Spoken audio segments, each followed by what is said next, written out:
அதுமாரி 4ஆம் இடத்தில் குரு இருப்பதால் 11ஆம் அதிபதி 4ஆம் இடத்தில் இருப்பதால் நிறைய பணங்காசு பேர் புகழ் சம்பாதிக்கக்கூடிய நேரங்கள் இப்போ போய் கொண்டு இருக்கிறது.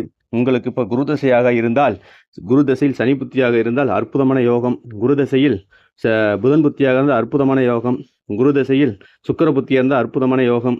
குரு தசையில் ராகு புத்தியாக இருந்தால் அற்புதமான நேரம். காரணம் என்ன கேட்டிங்கன்னா, 2ஆம் இடத்தில் மாரகஸ்தானம்னு சொல்லுவாங்க. நான் சொல்லுவேன் 2ஆம் இடத்தில் மிகப்பெரிய யோகம் இருக்குன்னு சொல்லுவேன். 2ஆம் இடம் தான் நம்மளுடைய குடும்பம், 2ஆம் இடம் தான் சம்பத்து, 2ஆம் இடம் தான் நம்மளுடைய பேச்சாற்றல், 2ஆம் இடம் தான் நிறைய புகழை அனுபவிக்கக்கூடிய, 2ஆம் இடம் தான் நம்மளுடைய விசேஷங்களை அனுபவிக்கக்கூடிய, குடும்ப சுப செலவுகள், அது வாங்கக்கூடிய பொருட்கள், நம்மளுடைய படிக்கக்கூடிய இடம், பேச்சாற்றல், இது அனைத்துமே 2ஆம் இடம் தான்.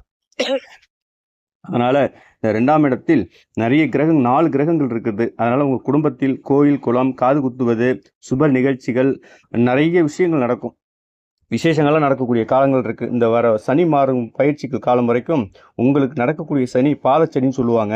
லைட்டாக கால் கைகளில் அடிப்படக்கூடிய சூழ்நிலை இருக்கும். அதே நேரத்தில் கிரகங்கள் கெட்டுடுச்சு கேது தசையோ கேது புத்தியோ உங்களுக்கு போகக்கூடிய காலங்கள் இருந்தால் அந்த ராகு கேது தசை முடிகிற வரைக்கும் ஆளையே போட்டுரும். அந்த மாதிரியான திசை காலங்கள் உங்களுடைய திரைக்காணது எந்த சுச்சுவேஷனில் இருக்கோ அதுக்கு தகுந்த மாதிரி தான் உங்களுக்கு நடக்கக்கூடிய காலங்களாக இருக்குது. அதனால் உங்கள் திரைக்காண மாதிரி ரொம்ப வீக்காக இருந்தால் ரொம்ப பார்த்து நடந்துங்க.